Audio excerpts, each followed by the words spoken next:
کہ فرش اعضاء پر تشریف لے آئیں۔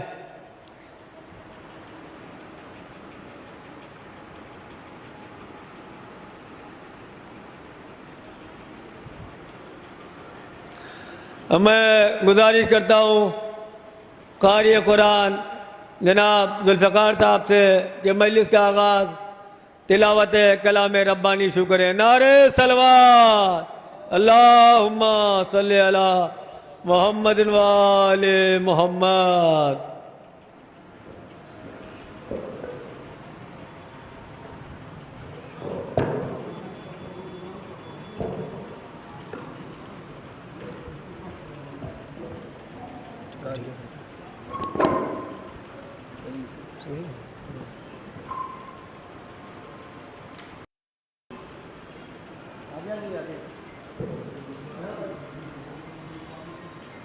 صلو علی محمد و آل محمد۔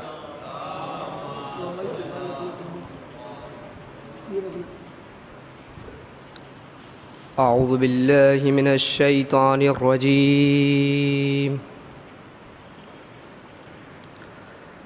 بسم اللہ الرحمن الرحیم۔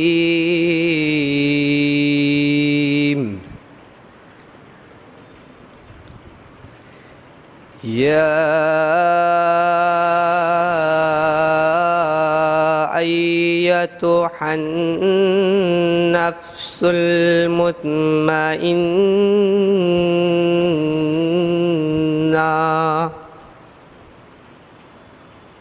یا ایتھا النفس المطمئنہ،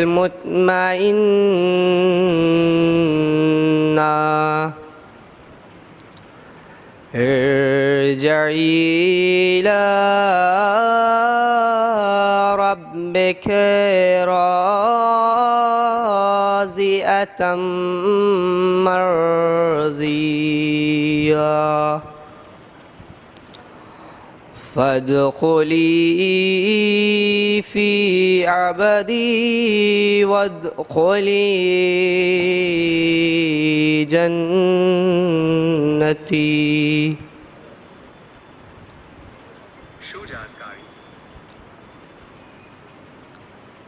اعوذ باللہ من الشیطان الرجیم، بسم اللہ الرحمن الرحیم۔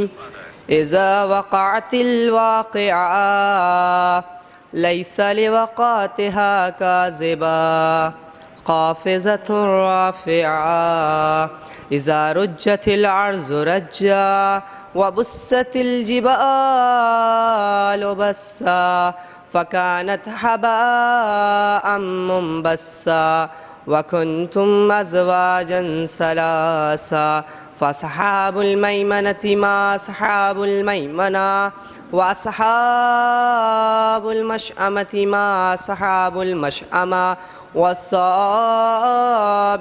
السابقون أولئك المقربون في جنات النعيم، ثلة من الأولين وقليل من الآخرين، على سرر موضونة متكئين عليها متقابلين، يطوف عليهم ولدان مخلدون بأكواب وأباريق وكأس من معين، لا يصدعون عنها ولا ينزفون، وفاكهة مما يتخيرون، ولحم طير مما يشتهون، وحور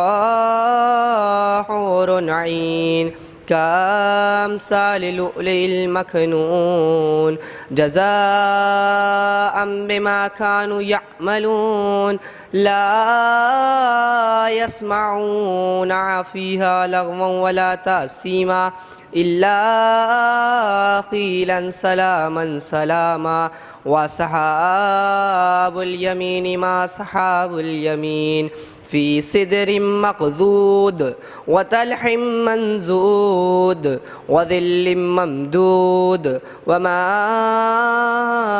مسكوب وفاكهة كثيرة لا مقطوعة ولا ممنوعة وفرش مرفوعة إنا أنشأناهن إنشاء فجعلناهن أبكارا عربا أترابا لأصحاب اليمين سلة من الأولين وسلة من الآخرين وأصحاب الشمال ما أصحاب الشمال في سموم وحميم وظل من يحموم لا بارد ولا كريم إنهم كانوا قبل ذلك مترفين وكانوا يصرون على الحنث العظيم وكانوا يقولون أإذا متنا وكنا ترابا وعظاما أإنا لمبعوثون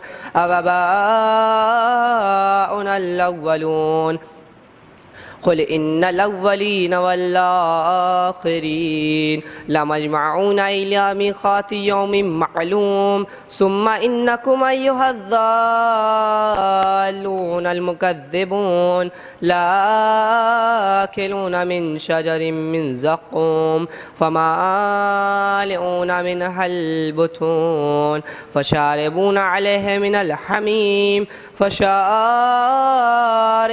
شرب الحميم هذا نزلهم يوم الدين نحن خلقناكم فلولا تصدقون أفرأيتم ما تمنون أأنتم تخلقونه أم نحن خالقون نحن قدرنا بينكم الموت وما نحن بمسبوقين على أن نبدل أمثالكم وننشئكم فيما لا تعلمون ولقد علمتم النشاءة الأولى فلولا تذكرون أفرأيتم ما تحرثون أأنتم تزرعونه أم نحن الزارعون لو نشاء لجعلناه طعاما فظلتم تفكهون إنا لمغرمون بل نحن محرومون أفرأيتم ما الذي تشربون أأنتم أنزلتموه من المزن أم نحن المنزلون لو نشاء جعلناه أجاجا فلولا تشكرون أفرأيتم النار التي تورون أأنتم أنشأتم شجرتها أم نحن المنشئون نحن جعلناها تذكرة ومتاعا للمقوين فسبح باسم ربك العظيم فلا أقسم بمواقع النجوم وإنه لقسم لو تعلمون عظيم إنه لقرآن كريم في كتاب مكنون لا يمسه إلا المطهرون تنزيل من رب العالمين أفبهذا الحديث أنتم مدحنون وتجعلون رزقكم أنكم تكذبون فلولا إذا بلغت الحلقوم وأنتم حينئذ تنظرون ونحن أقرب إليه منكم ولكن لا تبصرون فلولا إن كنتم غير مدينين ترجعونها إن كنتم صادقين فأما إن كان من المقربين فروح وريحان وجنات النعيم وأما إن كان من أصحاب اليمين فسلام لك من أصحاب اليمين وأما إن كان من المكذبين الضالين فنزل من حميم تسلیۃ جحیم ان ھذا لہو حق الیقین فسبح باسم ربک العظیم صدق اللہ العلی العظیم۔ ایک درود پڑھے بر محمد وآل محمد پر، چند مطلع 2-3 اشعار سماعت فرمائیے۔ عقیدہ ہو تو اپنے آپ کو بھی آزما ڈالو، عقیدہ ہو تو اپنے آپ کو بھی آزما ڈالو، عقیدہ ہو تو اپنے آپ کو بھی آزما ڈالو، عقیدہ ہو تو اپنے آپ کو بھی آزما ڈالو، علی کے ستم کی ساری دیواریں گرا ڈالو، علی کے ستم کی ساری دیواریں گرا ڈالو۔ بطور خاص سماعت فرمائیے گا کہ یزیدہ آتا ہندوستان تو ہندو یہ کہہ دیتے، یزیدہ آتا ہندوستان تو ہندو یہ کہہ دیتے کہ ہم مردے جلاتے ہیں اسے زندہ جلا ڈالو، کہ ہم مردے جلاتے ہیں اسے زندہ جلا ڈالو، کہ اسی سے سارے ملکوں سے یہ ہندوستان اچھا ہے، اسی سے سارے ملکوں سے یہ ہندوستان اچھا ہے، کہ جس معصوم کا چاہو یہاں روضہ بنا ڈالو، کہ جس معصوم کا چاہو یہاں روضہ بنا ڈالو، کہ جس معصوم کا چاہو۔ ایک درود پڑھیں پر محمد وآل محمد پر۔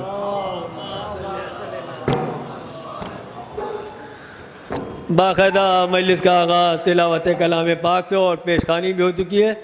یہ رشاد مرتضیٰ ایڈوکیٹ صاحب کی سالانہ قدیم مجلس اعضا جو امام بارگاہ غفران آباد میں ہو رہی ہے، ایک قطعہ سماعت فرمائیے گا، سماعت فرمائیے گا حضرت۔ جس نے در حسین پہ سجدہ نہیں کیا، جس نے در حسین پہ سجدہ نہیں کیا، خالق نے اس کے سر کو کبھی اونچا نہیں کیا۔ سماعت فرمائیے گا رضوان بھائی، سماعت فرمائیے گا۔ جس نے در حسین پہ سجدہ نہیں کیا، خالق نے اس کے سر کو کبھی اونچا نہیں کیا، اور قیمت بڑھا چڑھا کے لگائی گئی مگر، قیمت بڑھا چڑھا کے لگائی گئی مگر ہم نے علی کے عشق کا سودا نہیں کیا، ہم نے علی کے عشق کا سودا نہیں کیا، اور پوری طرح سے مٹا دیا نام یزیدیت، پوری طرح سے مٹا دیا نام یزیدیت۔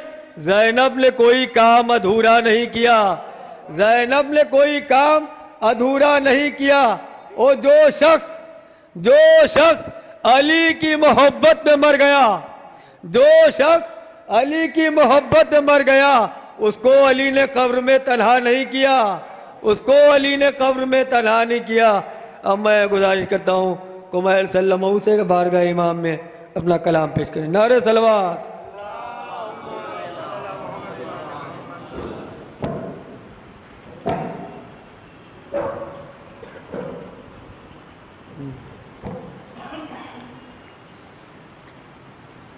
نعرہ صلوات۔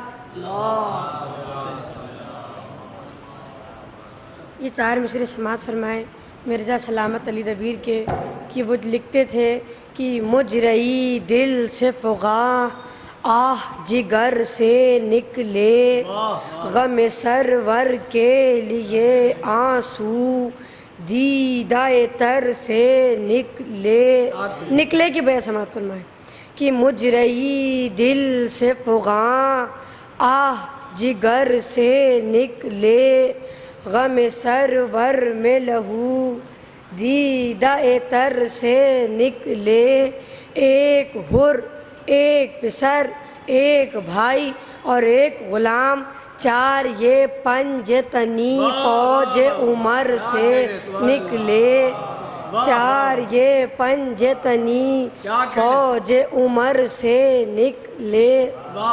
فرماتے ہیں قرطاس کربلائی، کرتا تھا سرکشی جو کوئی قانما خراب، ہوتی تھی جا کے تیغ اسی سر پہ کامیاب، آتی تھی تا زمیں تو اسی واسطے شتاب، پابند شرع تھی نہ ملا غسل بہر آب، خون نجس جو پڑتا تھا پہ ہم جبین پر، کرتی تھی بار بار تیمم زمین پر، کرتی تھی بار بار تیمم زمین پر۔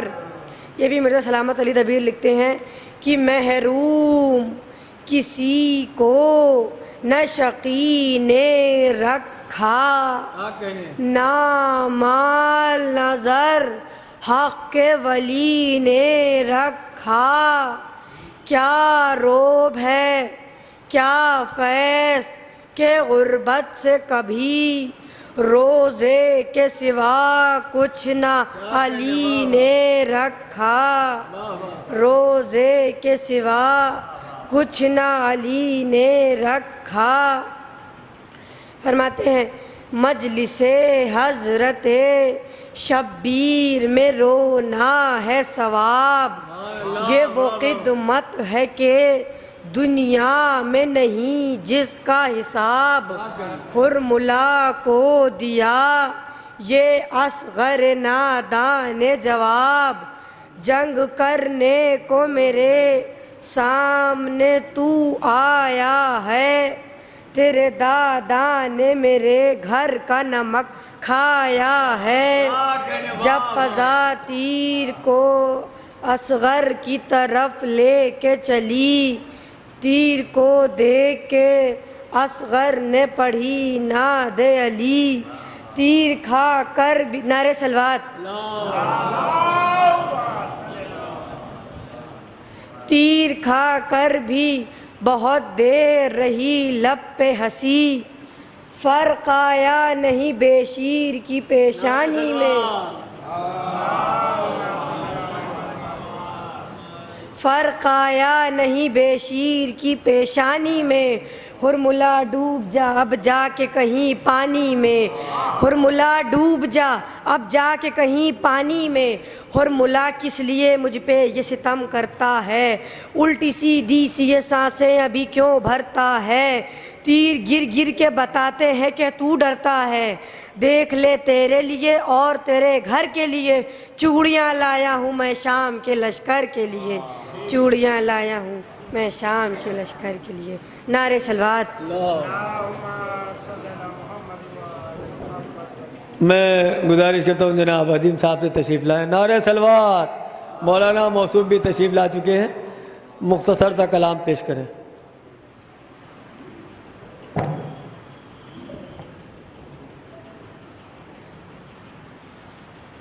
نعرہ صلوات۔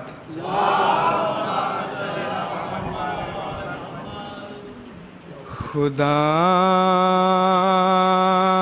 نے جب ملک الموت کو یہ اذن دیا کہ روح حضرت سرور نکال کر لے آ،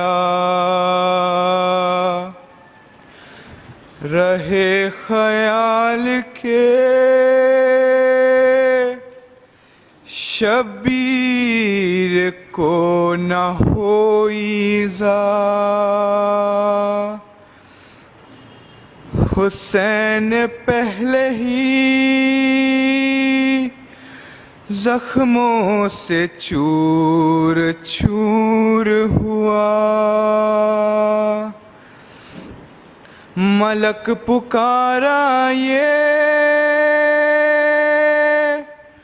مجھ سے نہ ہو سکے گا خدا،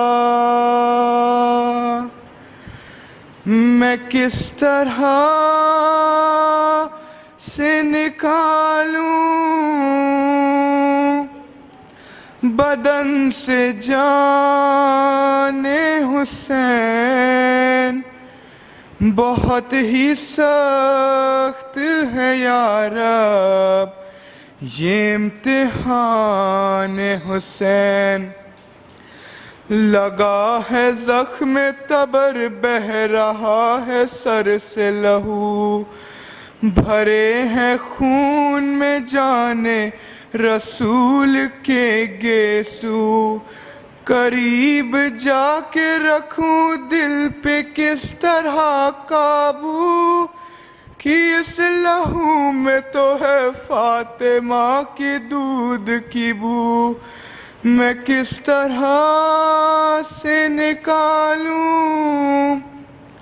بدن سے جان حسین، بہت ہی سخت ہے یا رب یہ امتحان حسین، میں پھر ان آنکھوں پہ ڈھاؤں ستم یہ کیا ہے ضرور، بچھڑ کے جو علی اکبر سے ہو گئی بے نور، ندا یہ آئی کہ دہن سے نکال جان حضور، کہا دہن میں تو کانٹے پڑے ہیں رب غفور، میں کس طرح سے نکالوں بدن سے جان حسین، بہت ہی سخت ہے یا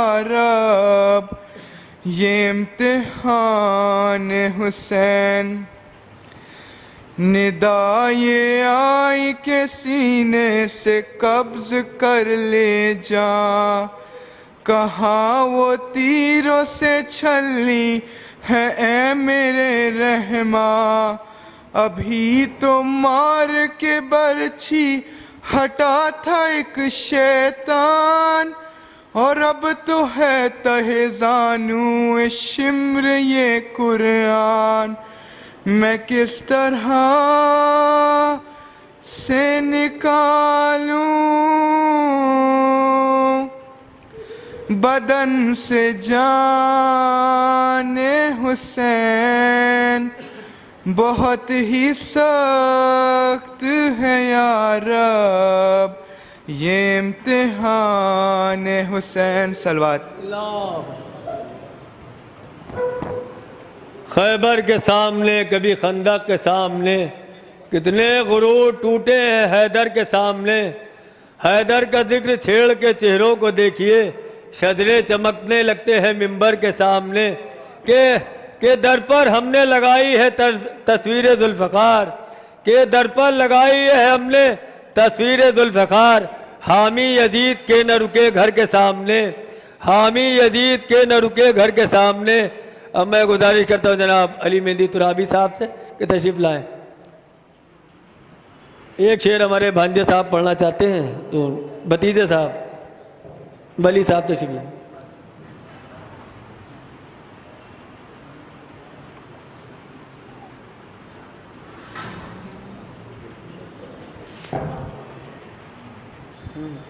فرش عذاب بچھانے سے روکے گا بھلا کون، فرش عذاب بچھانے سے روکے گا بھلا کون، زینب نے جب بچھا دیا گھر میں یزید کے۔ واہ واہ سبحان اللہ۔ علی مہندی ترابی صاحب تشریف لے آئے۔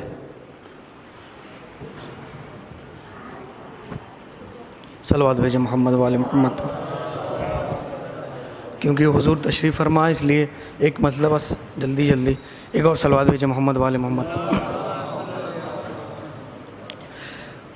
دل کے قلم کی جملہ عبارت علی کے نام، دل کے قلم کی جملہ عبارت علی کے نام، میرا ہر ایک حرف عقیدت علی کے نام، میرا ہر ایک حرف عقیدت علی کے نام، کہ قوسین تک ملے ہیں محمد کے نقش پا، قوسین تک ملے ہیں محمد کے نقش پا، اور اس کے آگے ساری مسافت علی کے نام، اور اس کے آگے ساری مسافت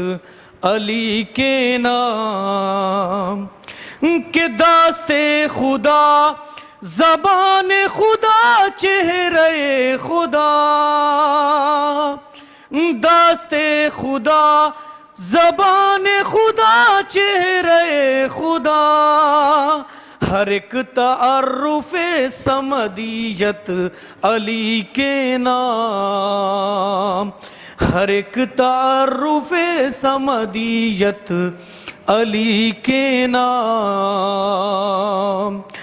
کہ جن کو رسول نے سر منبر نہیں پڑھا،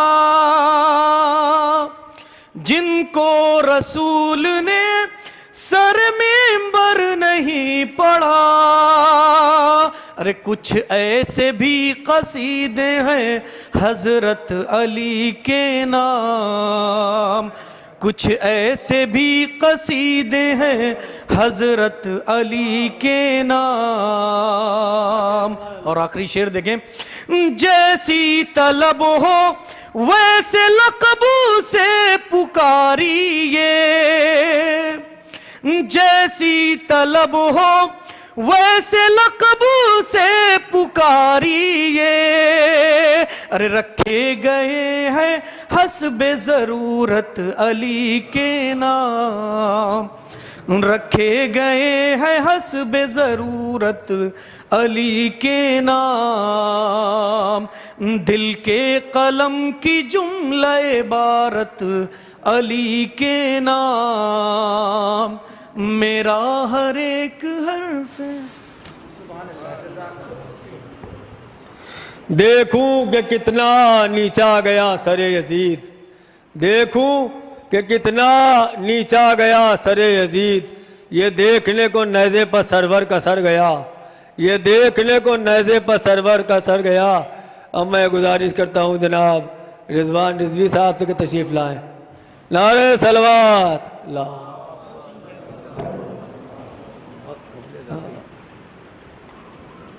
نعرہ صلوات۔ تاخیر ہو گئی ہے، مولانا موصوف کافی دیر سے تشریف فرمائے ہیں، بہرحال چار پانچ شعر سماعت فرمائیں ثواباً۔ ایک نعرہ صلوات۔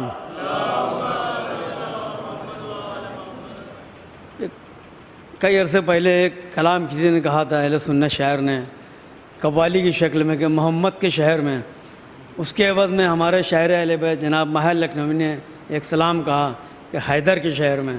سماعت فرمائیے کیا کیا ہے حیدر کے شہر میں، ایک صلوات بھیجیں بر محمد والے محمد۔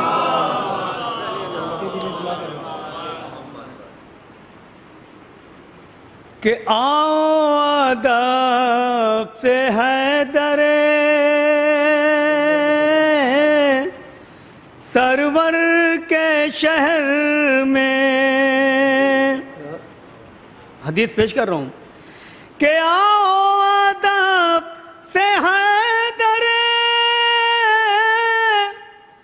سرور کے شہر میں، ارے جانا اگر ہو علم پیمبر کے شہر میں، جانا اگر ہو علم پیمبر کے شہر میں۔ شعر دیکھیے غلام وحد بھائی کہ جب سے علی نے توڑا ہے جوش جہاد میں، جب سے علی نے توڑا ہے جوش جہاد میں، ارے دروازہ پھر لگا نہیں خیبر کے شہر میں، دروازہ پھر لگا نہیں خیبر کے شہر میں، آؤ ادب سے حیدر صفدر کے شہر میں۔ خالد دو شعر اور کہ دشمن کا دل جلاتا ہوا آسمان سے، کہ دشمن کا دل جلاتا ہوا آسمان سے، ارے تارا اتر کے آ گیا حیدر کے شہر میں، تارا اتر کے آ گیا حیدر کے شہر میں، آؤ ادب سے حیدر صفدر کے شہر میں۔ آخری شعر توجہ چاہتا ہوں خاص طور سے کہ مشکیزے میں سمیٹ کے دریا کو لے گیا، مشکیزے میں سمیٹ کے دریا کو لے گیا، مشکیزے میں سمیٹ کے دریا کو لے گیا، ارے حیدر ایک اور دیکھا ہے حیدر کے شہر میں، حیدر ایک اور دیکھا ہے حیدر کے شہر میں، آؤ ادب سے حیدر سرور کے شہر میں، جانا اگر ہو علم پیمبر کے شہر میں۔ صلوات بھیجے بر محمد و محمد۔ یوں تو جنت سے بھی مہنگا ہے میرا عشق ادا، دو مصرے کا شعر ہے۔ یوں تو جنت سے بھی مہنگا ہے میرا عشق ادا، ہاں اگر تم کو پسند آئے تو بے دام کا ہے، ہاں اگر تم کو پسند آئے تو بے دام کا ہے۔ نہایت ہی ادب و احترام کے ساتھ گزارش کرتے ہیں حجت الاسلام عالی جناب مولانا استغفار رضا صاحب قبلہ سے کہ رشاد مرتضیٰ ایڈوکیٹ صاحب کے ادا خانے کی مجلس امام بارگاہ غفرآباد میں خطاب فرمائے۔ تمام مومنین سے گزارش ہے فرش ادا پر تشریف ہے۔ نعرہ حیدر، نعرہ صلوات۔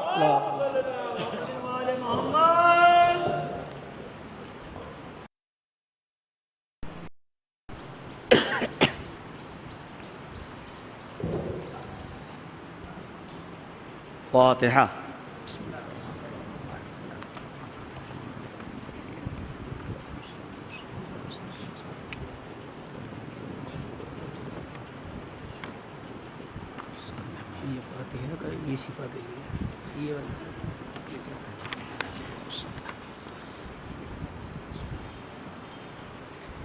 ایک بار سورہ حمد اور 3 بار سورہ توحید کی تلاوت فرما کر ان مرحومین کی روح کو ایصال فرما دیجیے۔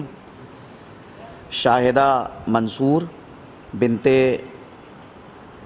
عبداللہ اور شاہنہ شہر بانو بنت مرزا جعفر حسین اور جسٹس مرتضیٰ حسین۔ بسم اللہ الرحمن الرحیم۔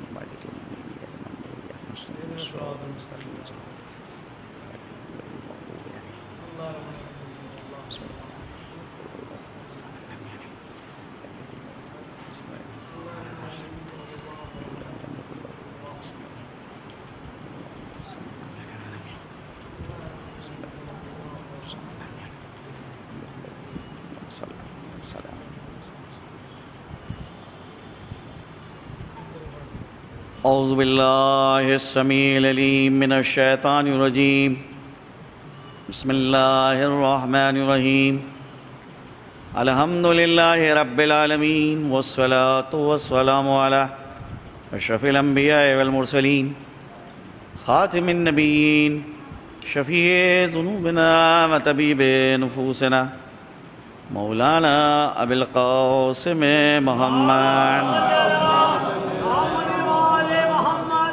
وآلہ الطیبین الطاہرین ولعنۃ اللہ علی اعدائہم اجمعین من الآن إلى قيام يوم الدين أما بعد وقد قال الله تبارك وتعالى في كتابه المبين وهو أصدق الصادقين وقوله الحق بسم الله الرحمن الرحيم إن الدين عند الله الإسلام صلوات بجے محمد.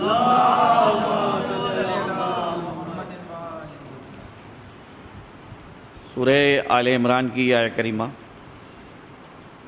کہ جس کو عنوان سخن قرار دیا، اللہ سبحانہ و تعالیٰ ارشاد فرما رہا ہے کہ بے شک دین تو صرف اللہ کے نزدیک اسلام ہے.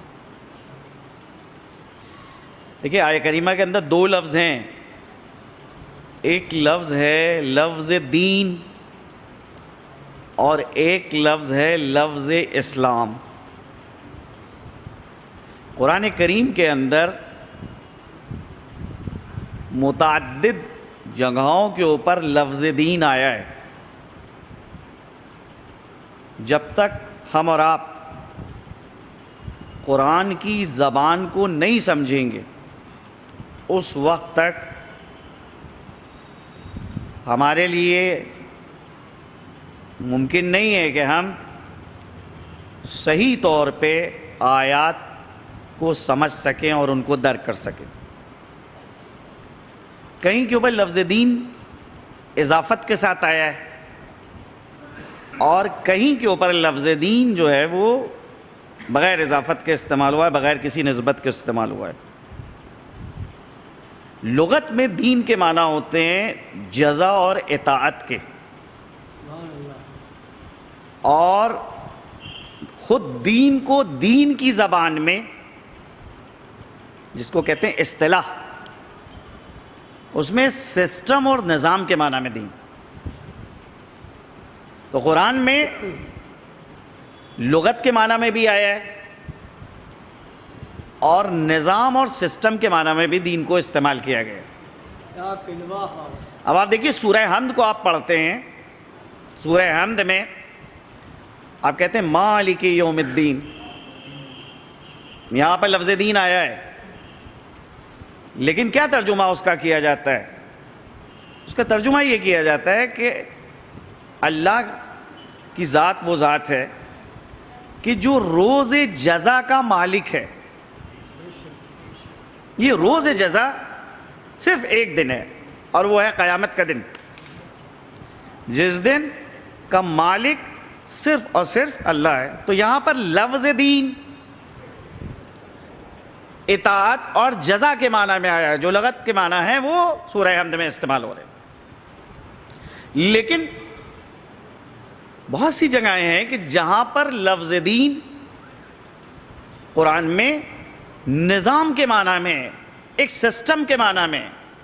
چنانچہ یہاں پر یہ آیہ کریمہ جس کو میں نے عنوان قرار دیا، ان الدین عند اللہ الاسلام، بے شک دین صرف اور صرف اللہ کے نزدیک اسلام ہے.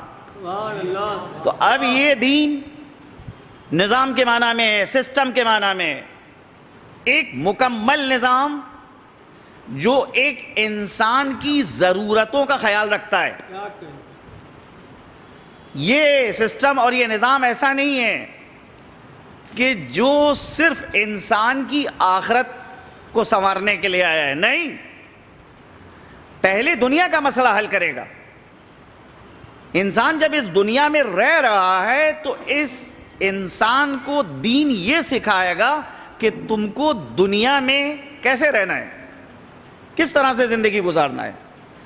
جب دنیا کا مسئلہ حل ہوگا تب آخرت کا مسئلہ حل ہوگا. دین اسلام کا یہ دعویٰ قطعاً نہیں ہے کہ ہم کو تمہاری آخرت سے مطلب ہے، دنیا سے مطلب نہیں. نہیں، یہ دین رہبانیت نہیں ہے. یہ دین وہ دین ہے کہ جو انسان کی دنیا سے ربط رکھتا ہے.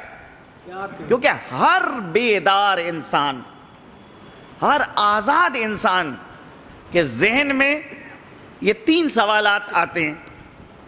پہلا سوال یہ ہے کہ کہاں سے آئے ہیں. دوسرا سوال یہ ہے کہ کہاں جائیں گے. اب یہ کہ کہاں سے آئے ہیں اور کہاں جائیں گے، اس کے درمیان کا راستہ کیسے طے کیا جائے. تو یہ جو پہلا مسئلہ ہے کہ کہاں سے آئے ہیں تو اللہ کی جانب سے آئے ہیں، اور کہاں جائیں گے تو اللہ ہی کی جانب پلٹ کے جائیں گے. اور اس کے درمیان کا جو راستہ ہے وہ یہ دنیا ہے. یہاں ہم سب مسافر کی حیثیت سے ہیں. تو اب سوال اٹھتا ہے کہ اس راستے کو کیسے طے کیا جائے، کیسے گزارا جائے. دین انسان کو یہ چیزیں سکھائے گا. بھائی دین بشریت کی خدمت کے لیے آیا ہے، ایک انسان کو اچھا انسان بنانے کے لیے آیا ہے. اس لیے تو نہیں آیا ہے دین کہ ایک انسان کو انتہائی بدبخت بنا دے، کرمنل بنا دے. نہیں، اگر دین اس لیے آیا ہے کہ جو انسان کے اندر اچھائیاں ہیں ان کو ختم کر دے اور برائیوں کو پیدا کر دے، تو ہم کو دین کی بھی ضرورت نہیں ہے. ہم دین اس لیے اختیار کرتے ہیں تاکہ دنیاوی اعتبار سے ایک اچھے انسان بن سکیں. جب دنیا میں ایک انسان اچھا انسان ہے، اس کا وجود انسانیت کو فائدہ پہنچا رہا ہے، ایسا انسان وہ ہے کہ آخرت بھی اس کے لیے آسان ہے، قیامت بھی اس کے لیے آسان ہے. تو اب یہ دین ایک نظام، ایک سسٹم کے معنی میں، یہ نظام انفرادی زندگی سے بھی اس کا ربط ہے اور اجتماعی زندگی سے بھی ربط ہے. اگر آپ کو مثال کے طور کے اوپر گھر میں زندگی گزارنا ہے تو کیسے آپ کو زندگی گزارنا ہے؟ سوسائٹی کے اندر لوگوں کے ساتھ ملنا اور جڑنا ہے تو کس طرح سے آپ کو لوگوں کے ساتھ ملنا اور جڑنا ہے؟ کچھ وہ لوگ ہیں کہ جو آپ کے دینی بھائی ہیں، کچھ وہ لوگ ہیں کہ جو دینی بھائی نہیں ہیں لیکن ان سے آپ کا انسانیت کا رشتہ ہے. جناب امیر نے جس وقت حضرت مالک اشتر کو مصر کا گورنر بنایا تو ان کو جب روانہ کیا تو حضرت نے فرمایا کہ جہاں تم جا رہے ہو وہاں 2 طرح کے لوگ تم کو ملیں گے، اما نذیر لکا فی الخلق اما اخ لکا فی الدین اور نذیر لکا فی الخلق. کچھ وہ ہیں کہ جو تمہارے دینی بھائی ہیں، یعنی تمہارا دین اور ان کا دین ایک ہے. اس بنا کے اوپر تم میں جو برادرانہ رشتہ ہے وہ دین کی بنیاد کے اوپر ہے. تم سب ایک اللہ کی وحدانیت کی گواہی دیتے ہو، ایک رسول کی رسالت کو تسلیم کرتے ہو، لہذا تم میں جو برادرانہ رشتہ ہے وہ دین کی بنیاد پر ہے. لیکن کچھ لوگ وہ ہیں کہ جن سے دین کی بنیاد پہ تمہارا رشتہ نہیں، انسانیت کی بنیاد پہ تمہارا رشتہ ہے، جو خلقت میں تم سے مشابہ ہیں. تو بہرحال اجتماعی زندگی ہم کو گزارنا ہے تو دین نے وہاں پر بھی رہنمائی فرمائی ہے کہ سوسائٹی کے اندر تم کو کیسے رہنا ہے. اچھا بھائی معاملہ یہ ہے کہ ہم کو تجارت کرنا ہے، کاروبار کرنا ہے، اپنے پیسے کو انویسٹ کرنا ہے، تو یہاں کے اوپر دین کی کوئی رہنمائی ہے؟ بالکل رہنمائی ہے کہ ہم کو کاروبار اگر کرنا ہے تو کاروبار کرنے سے پہلے کن کن چیزوں کا جاننا ضروری ہے. بغیر ان کے تعلیم کے، بغیر ان چیزوں کو سیکھے ہوئے اگر کوئی کاروبار شروع کرتا ہے تو ایسا شخص جو ہے وہ قابل سرزنش ہے. اس کو پتہ ہونا چاہیے کہ کون سا مال حلال ہے اور کون سا مال حرام ہے، کس مال کو لیا جا سکتا ہے اور کس مال کو نہیں لیا جا سکتا ہے، کس جگہ کے اوپر پیسے کو لگایا جا سکتا ہے اور کس جگہ پر نہیں لگایا جا سکتا. بھئی آپ شیئر بازار میں گئے، آپ یہ دیکھ رہے ہیں کہ کون سے شیئرز خریدے جائیں جو آپ کو زیادہ سے زیادہ فائدہ پہنچائیں. تو بہرحال بہت سے ایسے شیئر ہیں کہ اگر آپ ان کو خریدیں تو دین وہاں پہ اجازت نہیں دیتا ہے. بھئی شراب کی کمپنیاں جو ہیں وہ اپنے شیئرز بیچ رہی ہیں، شراب کے کارخانے جو ہیں وہ اپنے شیئرز بیچ رہے ہیں، یا اس کے علاوہ اور بہت سی ایسی چیزیں کہ جن کو اسلام اجازت نہیں دیتا ہے۔ دیکھیں اسلام کا معاملہ یہ ہے کہ اسلام کسٹمر کی ڈیمانڈ کو مد نظر نہیں رکھتا ہے کہ کسٹمر کی کیا ڈیمانڈ ہے، اسلام اس چیز کو مد نظر رکھتا ہے کہ معنویت آگے رہنا چاہیے، لہذا بازار میں وہ چیز نہیں آنے دی جائے گی جو انسان کی معنویت کو متاثر کرے، ایسے لباس کو بازار میں نہیں آنے دیا جائے گا جو بے حیائی پیدا کرے، جو عریانیت کی ترجمانی کرے۔ یہ نہیں دیکھا جائے گا کہ کسٹمر کا یہ مطالبہ ہے، کسٹمر کو معنویت کے مطابق لایا جائے گا کہ تم اپنی خواہش کو معنویت کے مطابق ڈھالو۔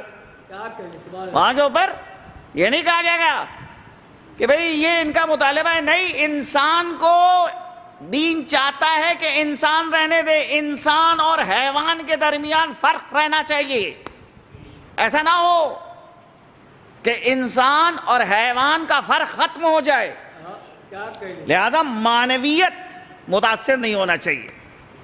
ایسی کتابیں بازار میں نہیں آنے دی جائیں گی جو انسان کے اخلاق کو خراب کر رہی ہیں، ایسی فلموں کو بنانے کی اجازت نہیں دی جائے گی کہ جن فلموں سے انسان کے کردار کے اوپر برا اثر پڑ رہا ہے، ایسی تصویروں کو اجازت نہیں دی جائے گی کہ وہ کھینچی جائیں کہ جس سے معاشرے کے اندر بے حیائی ابتذال پھیل رہا ہے۔ ہر مقام کے اوپر معنویت کو آگے رکھا جائے گا۔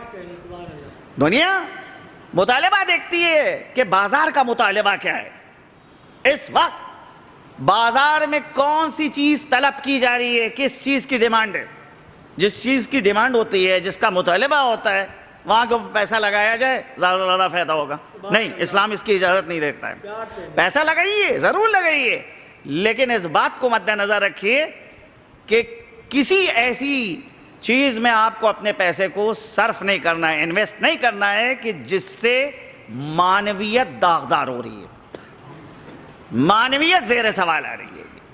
تو بہرحال اگر آپ پیسہ لگانا چاہتے ہیں، انویسٹ کرنا چاہتے ہیں کاروبار میں، یا کاروبار شروع کرنا چاہتے ہیں، تو بہرحال اس میں مستقل طور کے اوپر ہمارے علماء نے اس سلسلے میں کام کیا ہے، کیونکہ دین نے رہنمائی کی ہے، مختلف احکام موجود ہیں جو اہل بیت اطہار اور پیغمبر اسلام اور قرآن کی آیات کی روشنی میں ان احکامات کو بیان کیا گیا۔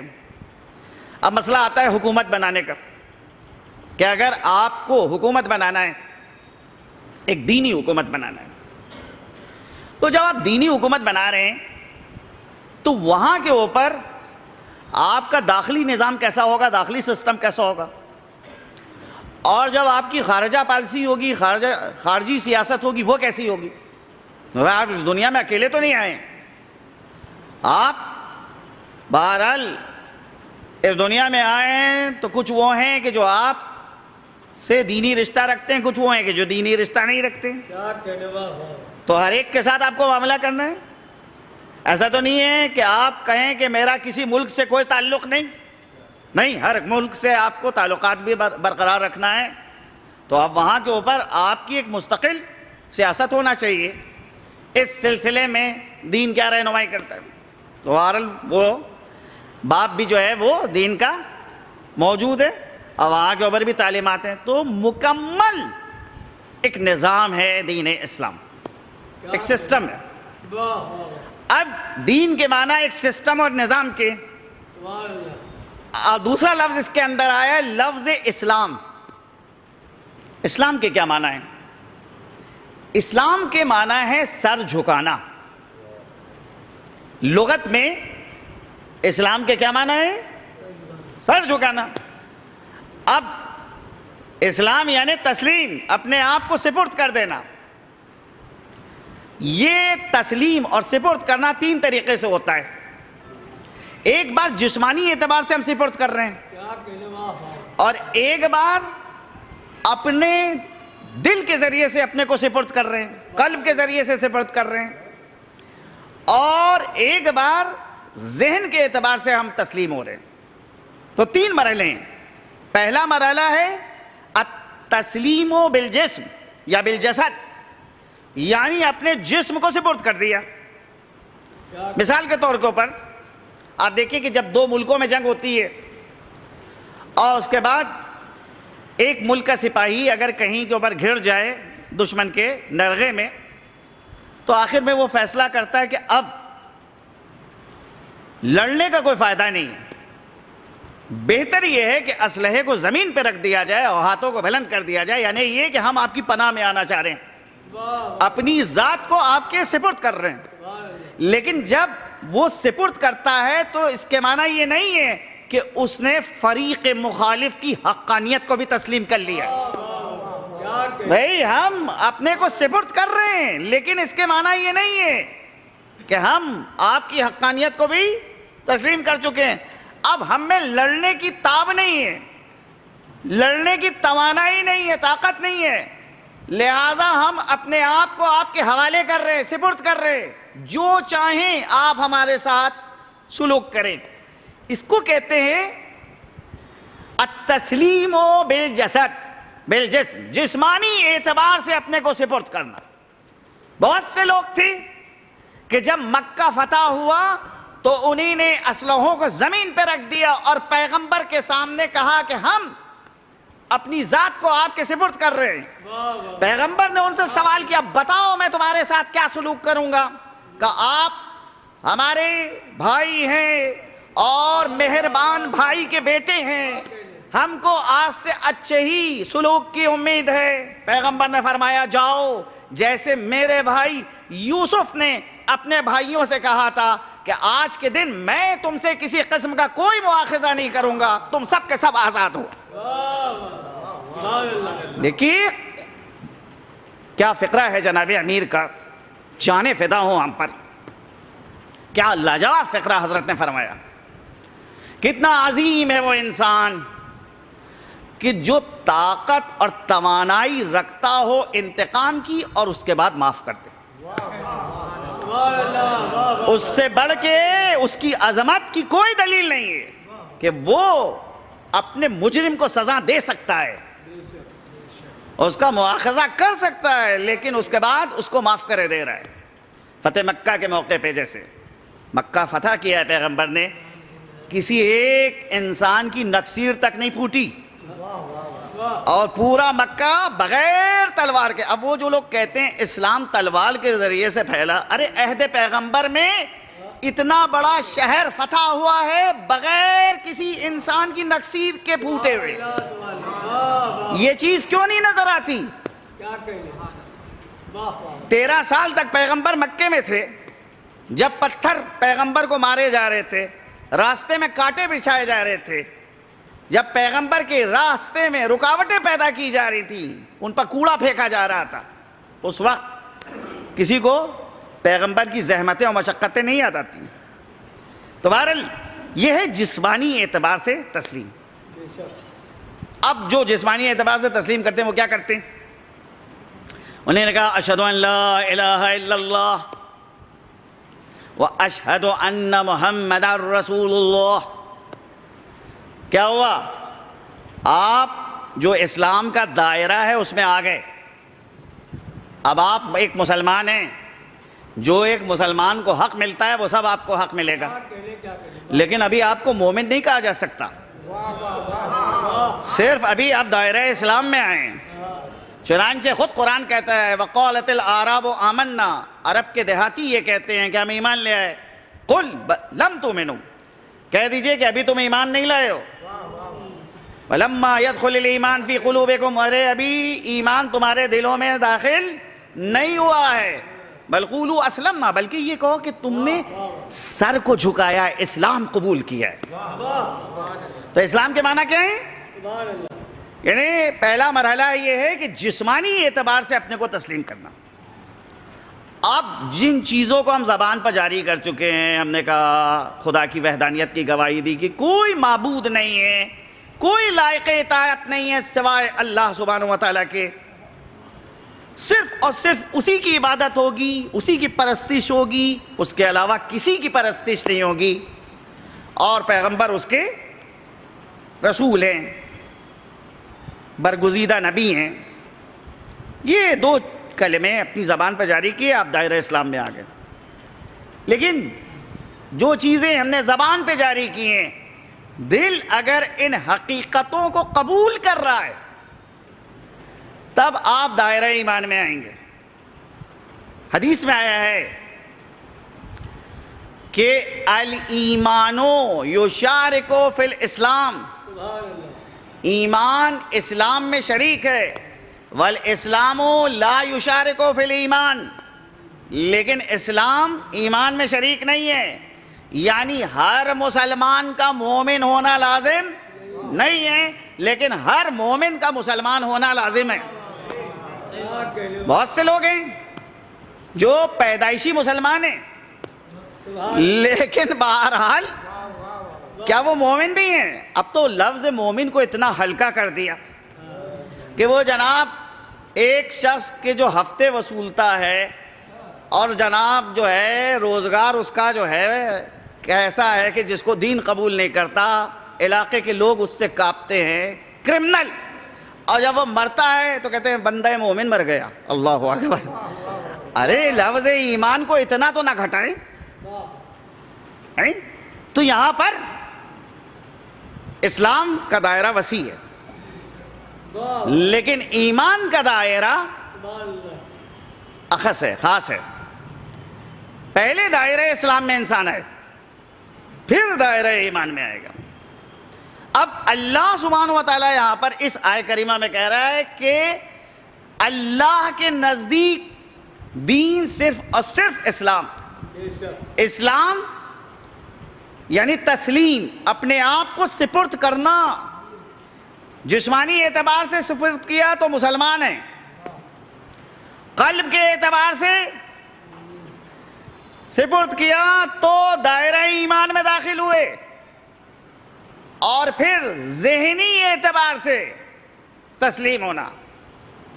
تو یہ بہرحال ایمان کی اعلیٰ ترین منزل ہے کہ جن حقیقتوں کو دل تسلیم کرتا ہے، ذہن عقلی طور پہ ان کو مانتا ہے کہ اگر سوال کر لیا جائے اللہ کی وحدانیت کے بارے میں تو ذہن اور عقل اس کی وحدانیت کو قبول کرتی ہے.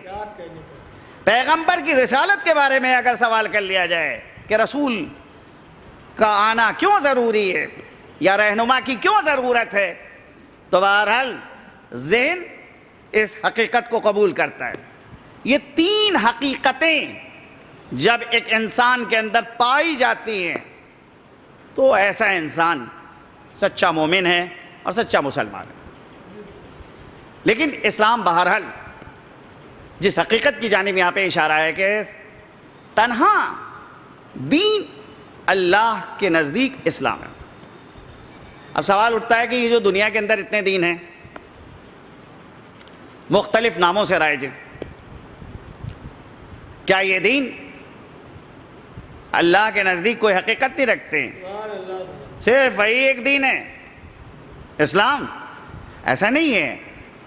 اللہ نے جس دین کے ہمراہ حضرت آدم کو بھیجا وہ بھی اسلام تھا، حضرت نوح نے جس دین کی تبلیغ کری وہ بھی اسلام ہے، جناب ابراہیم جس دین کی تبلیغ کر رہے ہیں اور جس کے خاطر زحمتوں کو برداشت کر رہے ہیں وہ بھی اسلام ہے، اور جناب موسیٰ نے جس دین کے حوالے سے لوگوں کو دعوت دی وہ بھی اسلام، اور حضرت عیسیٰ نے جس دین کی جانب لوگوں کو بلایا وہ بھی اسلام. سوال یہ ہے کیوں حضرت موسیٰ کے دین کو دین موسوی یا یہودیت سے تعبیر کیا جاتا ہے اور جناب عیسیٰ کے دین کو دین عیسوی یا مسیح کا دین یا بہرحال نصارہ کے لقب سے کیوں یاد کیا جاتا ہے؟ وجہ یہ ہے کہ یہ دنیا والوں نے نام دیے ہیں، اللہ نے کوئی نام نہیں دیا ہے. اکثر دنیا والوں نے جو دین لے کے آیا اس ذات کی جانب اس دین کو منسوب کر دیا. ورنہ اللہ نے ایک دین بھیجا ہے اور وہ دین ہے دین اسلام. تو اب سوال یہ ہے کہ اگر یہ دنیا والوں نے مختلف نام دیے اور اللہ کے نزدیک صرف ایک دین ہے, تو پھر یہ دین جو مختلف ہیں ان میں اختلاف کیوں پایا جاتا ہے؟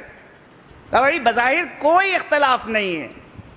انسان کی تربیت اور تعلیم میں اللہ نے وقت کے اعتبار سے جن جن چیزوں کو محسوس کیا کہ یہ چیز اس وقت انسان کے لیے ضروری ہے, اس کو بھیجا اپنی جانب سے. پھر کچھ عرصے کے بعد انسان کی نشو و نما اور ذہن میں بلندی پیدا ہوئی, تو اس کے بعد دوسری چیز کو بھیجا گیا.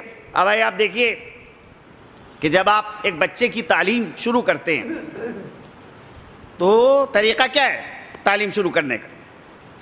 کہ آپ مثال کے طور پہ مکتب میں لے گئے, یا آپ نے ایک اسکول کے اندر بچے کا ایڈمیشن کرایا, تو سب سے پہلے بچے کو الفابیٹ یاد کرائے جاتے ہیں.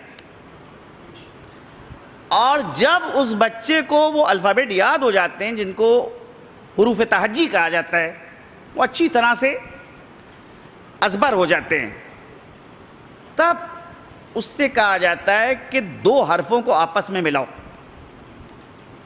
اور پھر اس کا تلفظ کرایا جاتا ہے.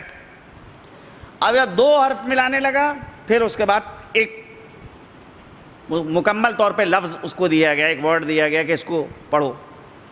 اس میں جب یہ خصوصیت پیدا ہو گئی تو چھوٹے چھوٹے پیراگراف پڑھوائے جاتے ہیں. اب وہ جب چھوٹے چھوٹے پیراگراف روانی کے ساتھ پڑھنے لگا تو بہرحال مختصر قسم کی داستانیں پڑھوائی جاتی ہیں.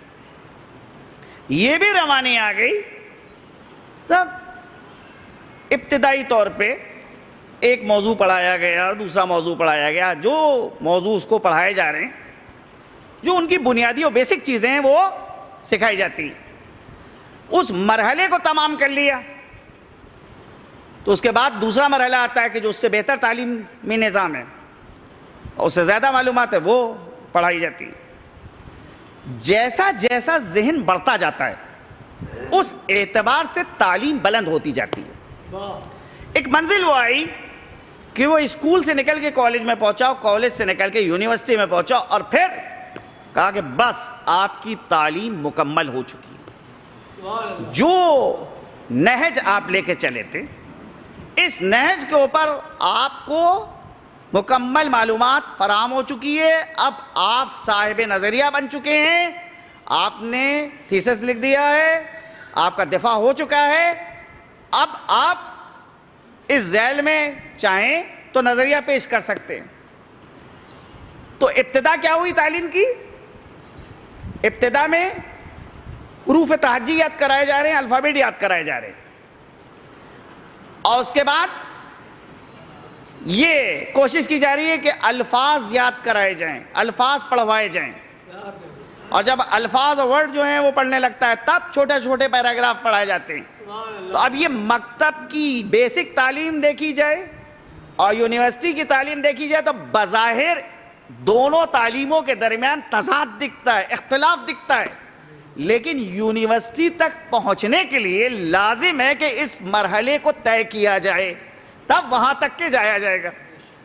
بالکل ایسا ہی مسئلہ ہے کہ جب اللہ نے دنیا پیدا کری تو حضرت آدم کو بھیجا, اے آدم آپ جائیے جا کے علم الہی سے لوگوں کو آشنا کیجئے. اے نوح آپ جائیے, آپ جا کر زہد الہی سے لوگوں کو آگاہ کیجئے. اے ابراہیم آپ جائیے جا کے توحید کا درس دیجئے. اے موسیٰ آپ جائیے ہیبت الہی کو بیان کیجئے. اے عیسیٰ آپ جائیے اللہ کی روحانیت کو بیان کیجئے. اور آخر میں اے پیغمبر آپ جائیے, بس اب دین مکمل ہو چکا ہے, کسی اور دین کے آنے کی ضرورت نہیں ہے. صلوات بھیجیں محمد والے. ایک بار اس سے بہتر آواز.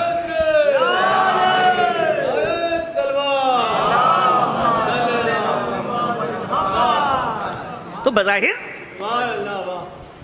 ہم کو یہ اختلاف نظر آ رہا ہے لیکن یہ اختلاف نہیں ہے، یہ اللہ کی جانب سے زمانے کے اعتبار سے اور انسان کی ذہنی صلاحیت کے اعتبار سے یہ مختلف نظام بھیجے جاتے رہے۔ ابھی آپ دیکھ لیجئے کہ جب تک آپ کا ملک 1947 میں آزاد ہوا، اس کے بعد کیا فوراً آپ کیا ایک مستقل حکومت بن گئی؟ کہ نہیں، 47 کے فوراً جیسے 1947 میں آزاد ہوا ہے، اس کے بعد جو حکومت تشکیل پائی تھی وہ ایک عبوری حکومت تھی، مستقل حکومت نہیں تھی۔ کہا مستقل حکومت اس وقت بنے گی کہ جب ملک کا قانون اساسی بن جائے گا، اور جب قانون اساسی بنے گا تب مستقل حکومت ہوگی، اور جب ملک کا قانون اساسی بن گیا اور پہلی بار الیکشن ہوئے، اس کے بعد وہ قانون اساسی تصویب بھی ہو گیا، تو کہا اب جب تصویب ہو چکا ہے تو اب یہ نافذ ہوگا، تو اب اس کے بعد سے مستقل حکومت بن رہی ہے۔ پیغمبر اسلام سے پہلے جو انبیاء کا سلسلہ ہے وہ ایک عبوری دور ہے، اور پیغمبر کا دور ایک مستقل دور ہے۔ قیامت تک آنے والے انسانوں کے لیے پیغمبر کی رسالت ہے، جو اب زمانے کے اعتبار سے محدود نہیں ہے۔ بظاہر 23 سال پیغمبر نے اپنی امت کے درمیان گزارے، لیکن رسالت ہے قیامت تک۔ تو سوال اٹھتا ہے کہ ایسی ذات کے جو کل 23 سال اپنی امت کے درمیان رہی، بھئی 63 سال کی عمر میں پیغمبر کا وصال ہوا ہے، 40 سال وہ ہیں کہ جو اعلان رسالت سے پہلے کے، ان کو ہم نہیں حساب کر رہے ہیں۔ اعلان رسالت کے بعد امت کے درمیان کل 23 سال پیغمبر رہے، لیکن ان 23 سال میں پیغمبر نے جو ہدایات اور جو رہنمائیاں فرمائیں، پھر بھی یہ سوال ہے کہ ایک دین جب قیامت تک کے لیے ہے، اور اب کوئی نہ نیا دین آئے گا، نہ پیغمبر کے بعد کوئی دوسرا نبی آئے گا، صاف صاف قرآن نے اعلان کر دیا ما کان محمد ابا احد من رجالکم، محمد تمہارے مردوں میں سے کسی کے باپ نہیں ہے، ولیکن رسول اللہ، لیکن اللہ کا رسول ہے، وخاتم النبیین، اور نبی خاتم ہے، یعنی ان کے اوپر نبوت کا سلسلہ ختم ہو رہا ہے، ان کے بعد کوئی نبی نہیں آئے گا، یہی نبی آخر ہے۔ تو اب سوال یہ ہے کہ جب ان کے بعد کوئی نہ نبی آئے گا، نہ کوئی دین آئے گا، قیامت تک یہی دین ہے، تو انسان کی ضرورتوں کو یہ دین پورا کرے گا؟ جو انسان کو سوالات پیش آ رہے ہیں، ان سوالات کے جواب دینے پہ یہ دین قادر ہے؟ یقیناً پیغمبر نے جو ہدایت کا اہتمام کیا، کیونکہ پیغمبر کی نگاہیں دیکھ رہی ہیں، پیغمبر نے امت کی ہدایت کے لیے 2 چیزوں کو چھوڑا، ایک اللہ کی کتاب اور دوسرے اپنے اہل بیت، اور یہ دونوں وہ ہیں کہ جو انسان کو ہدایت کریں گے، اور انسان جب تک ان دونوں سے وابستہ رہے گا کبھی گمراہ نہیں ہوگا۔ اور حدیث ثقلین کے اندر صاف صاف صراحت کے ساتھ جناب پیغمبر اسلام نے ارشاد فرمایا کہ جب تک تم ان دونوں سے وابستہ رہو گے لن تضلوا بعدی، ہرگز ہرگز گمراہ نہیں ہوگے۔ اور یہ یاد رکھنا کہ اہل بیت اور قرآن کے درمیان کبھی جدائی نہیں ہوگی۔ تم قرآن کو ختم کرنے کی کوشش کرو، اہل بیت کو قتل کرنے کی کوشش کرو، ارے حکومتیں تو آتی اور جاتی رہیں گی۔ یہ جو مختلف دور آتے ہیں اور لوگ گھبرا جاتے ہیں، میں کہتا ہوں کہ بڑے سخت دور ہم لوگوں نے گزارے ہیں، اور الحمدللہ ابھی تک زندہ ہیں اور آئندہ بھی زندہ رہیں گے۔ ہمارے سامنے ہمارا کل روشن ہے، لیکن یہ جو آج بڑے بڑے لوگ نعرے لگا رہے ہیں یہ ضمانت نہیں لے سکتے کہ ان کے سامنے ان کا کل روشن ہے۔ ہم قرآن پہ اعتماد کرتے ہوئے یہ بات کہہ رہے ہیں کہ کل ہمارے لیے روشن ہے، واضح ہے، قرآن نے اس کی تشریح کر دی ہے. لیکن آج جو بہرحال عجیب و غریب قسم کی باتیں کر رہے ہیں، کوئی ان میں سے یہ نہیں کہہ سکتا کہ اس کے سامنے اس کا فیوچر روشن ہے، اس کا کل روشن ہے، نہیں بتا سکتا. لیکن قرآن کہہ رہا ہے کہ اگر کوئی قرآن سے وابستہ رہے گا، اہل بیت سے وابستہ رہے گا، تو گمراہ نہیں ہو سکتا ہے. ہمیشہ اس کو ہدایت رہے گی. ہدایت کے معنی کیا ہے؟ کہ کبھی بھی راستے میں اس کو رکاوٹ کا سامنا نہیں کرنا پڑے گا، راستہ اس کے سامنے ہمیشہ کلیئر رہے گا، واضح رہے گا. کبھی بھی وہ یہ نہیں کہے گا کہ مجھ کو راستہ نظر نہیں آ رہا ہے. ہدایت کا پہلو اس کے لیے واضح ہے. اور یہ جو پیغمبر نے کہا کہ دیکھو یہ دونوں کبھی جدا نہیں ہو سکتے، لن یفترقا، نہ قرآن اہل بیت سے جدا ہوگا، نہ اہل بیت قرآن سے جدا ہوں گے، حتی یردا علی الحوض، یہاں تک مجھ سے حوض کوثر پہ آ کے ملاقات کریں. تو یہ خود حدیث ایک غیبی خبر ہے جس نے قیامت تک کے واقعات کی خبر دے دی کہ اہل بیت بھی قیامت تک فرد ایک اہل بیت کی باحیات رہے گی، زندہ رہے گی، اور قرآن بھی باقی رہے گا. اہل بیت بھی قیامت تک باقی رہیں گے اور قرآن بھی باقی رہے گا، اور یہ دونوں آپس میں جدا نہیں ہوں گے. تو اگر انسان دیکھے تو وہاں نظر یہ آتا ہے کہ ہمارے 11ویں امام حضرت امام حسن عسکری علیہ السلام، جن کا شہادت کا جو سن ہے وہ 260 ہجری، 260 ہجری میں 11ویں امام کی شہادت ہوئی، اور جناب پیغمبر اسلام کی جو وصال ہے وہ ہے سن 11 ہجری میں.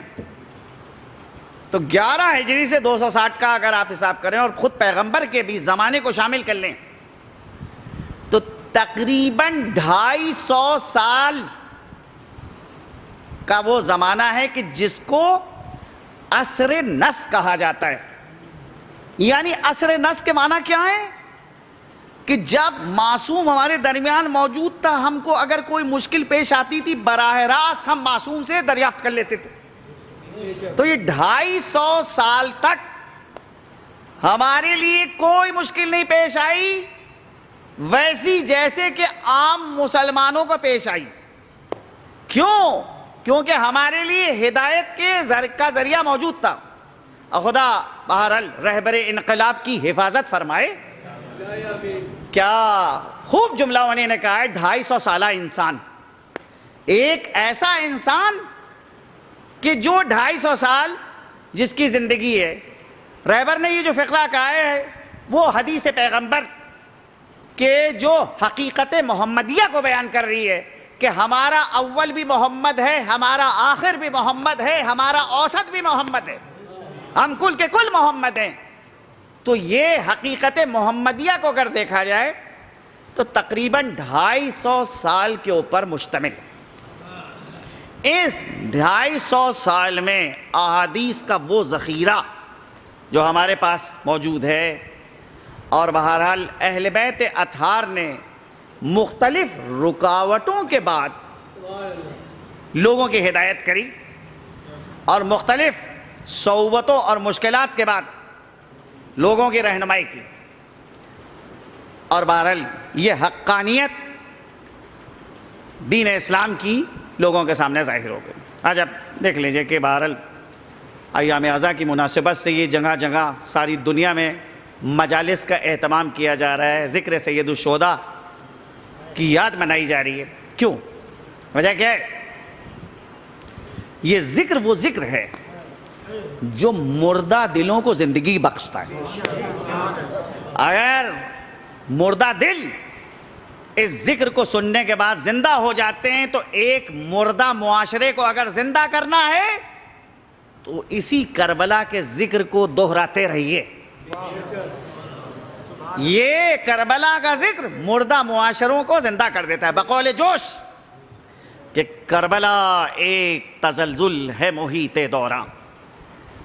کربلا خرمن سرمایہ پہ ہے برق تپا.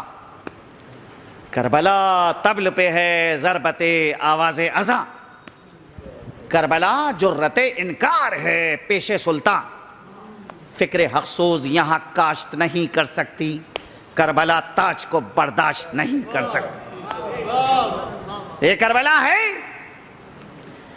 کہ جو انسان کے اندر ایسے شرارے بھرتا ہے کہ انسان بڑی سی بڑی طاقت سے ٹکرا جاتا ہے.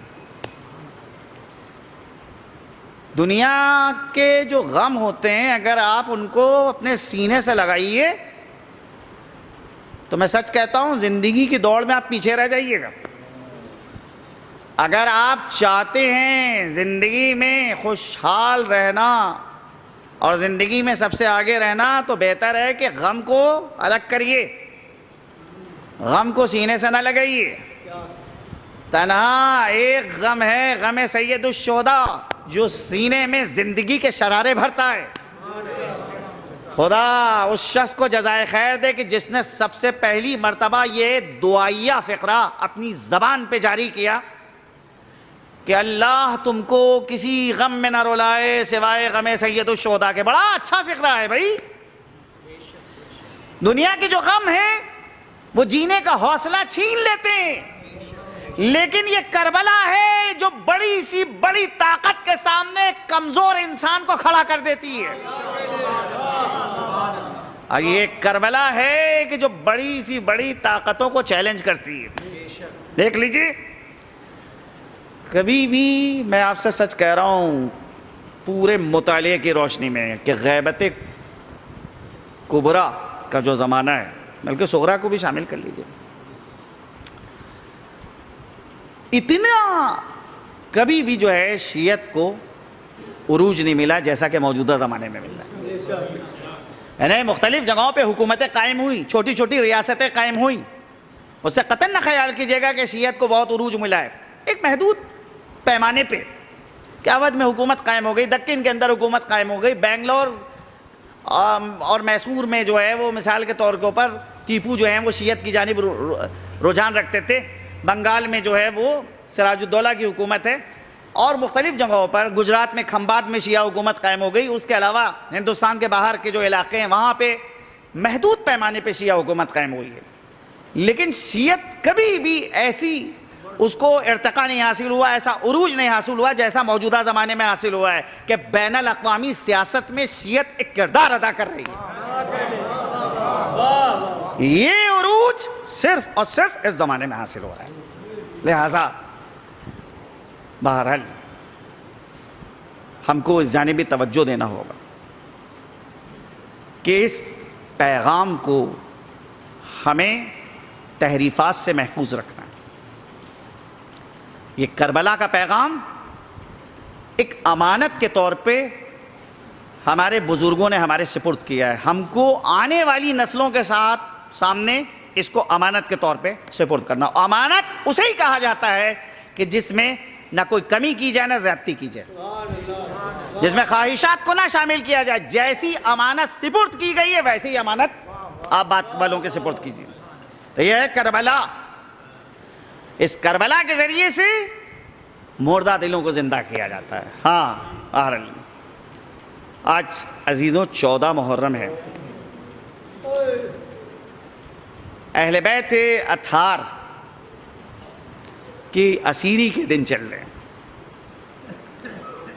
عمر سعد 11ویں محرم کو اپنا کشتہائے نجس کو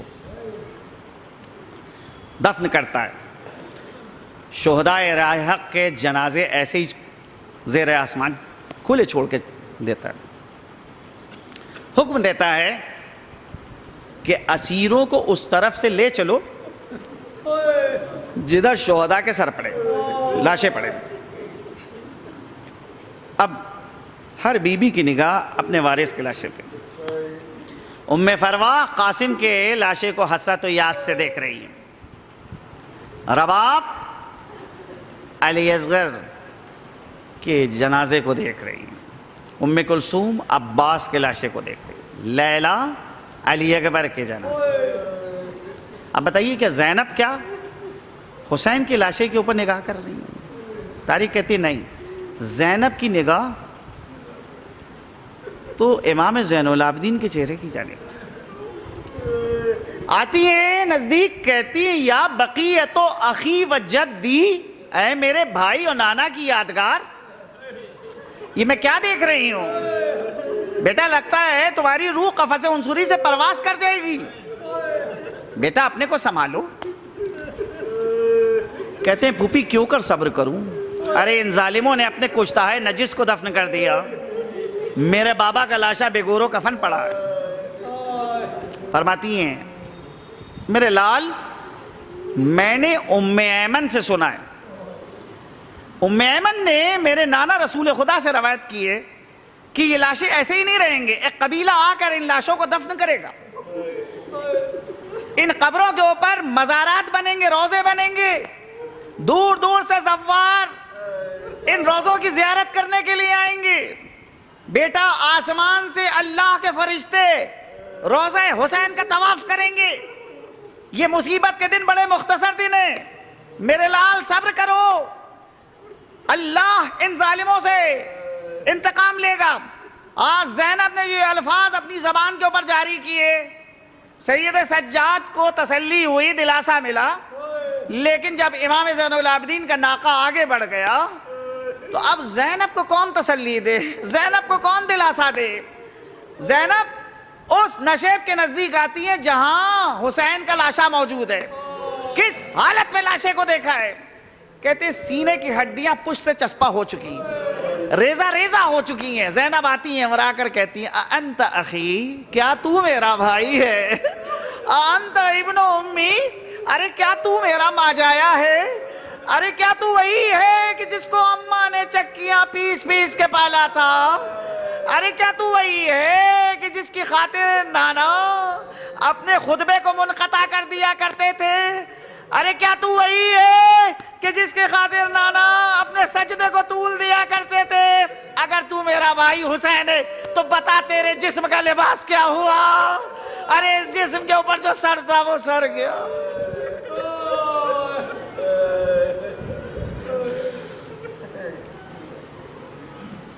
سيعلم الذين ظلموا أي منقلب ينقلبون إنا لله وإنا إليه راجعون۔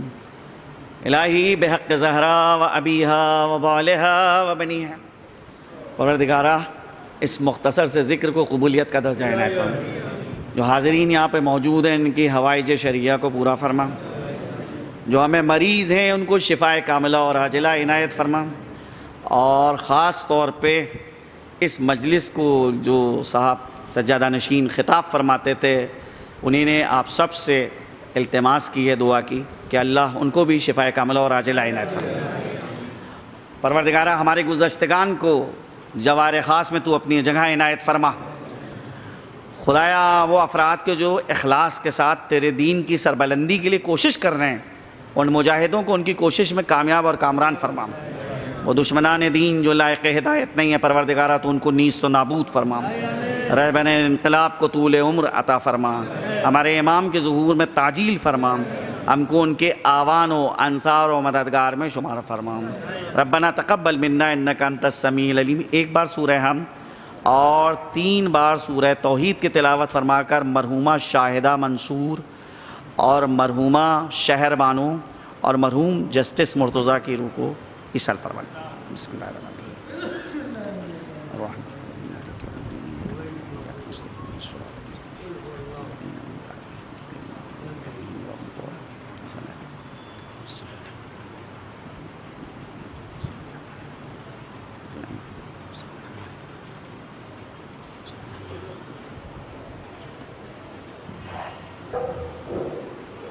انجمن شبیریہ سے گزارش ہے کہ یا حسین یا حسین یا حسین یا حسین یا حسین تیرے خدا والو سلام کربلا والو خدا والو سلام کربلا والو 72 خدا والو سلام کربلا والو خدا والو سلام کربلا والو 72 خدا والو سلام کربلا والو خدا والو سلام کربلا والو 72 خدا والو سلام کربلا والو خدا والو سلام کربلا والو 72 خدا والو سلام کربلا والو ہم نہیں ہوں گے ہم نہیں ہوں گے یہ کہتے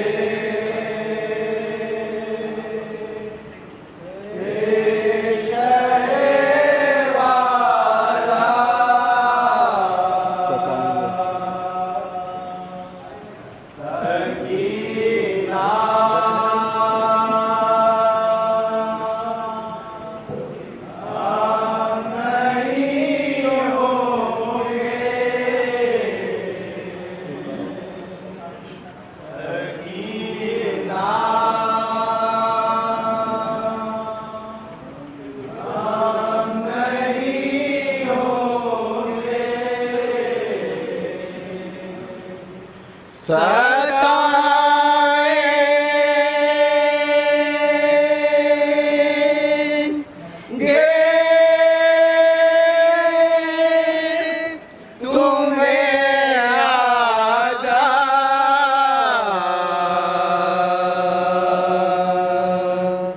سکینہ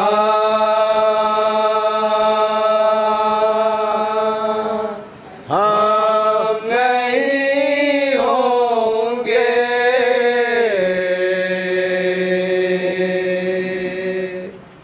ہمیں تم ڈھونڈ لیں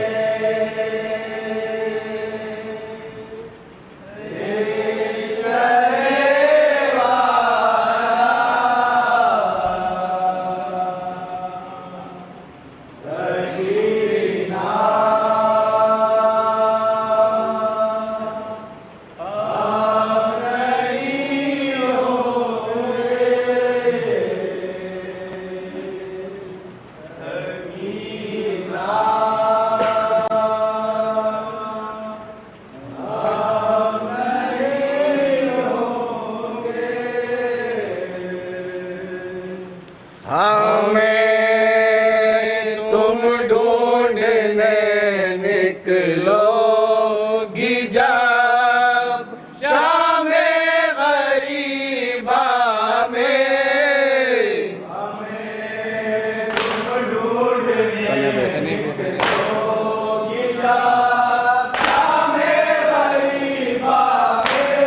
گلے بے سر پڑا ہوگا سکینہ ہم نہیں ہوں گے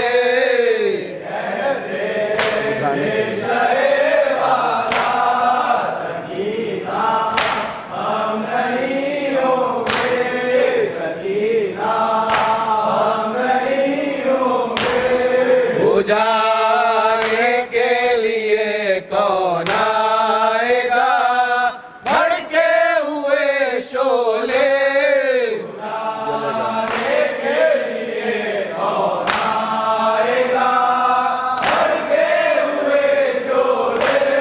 جلے گا جس گھڑی خیمہ سکینہ ہم نہیں ہوں گے کماتے ہیں ہم نہیں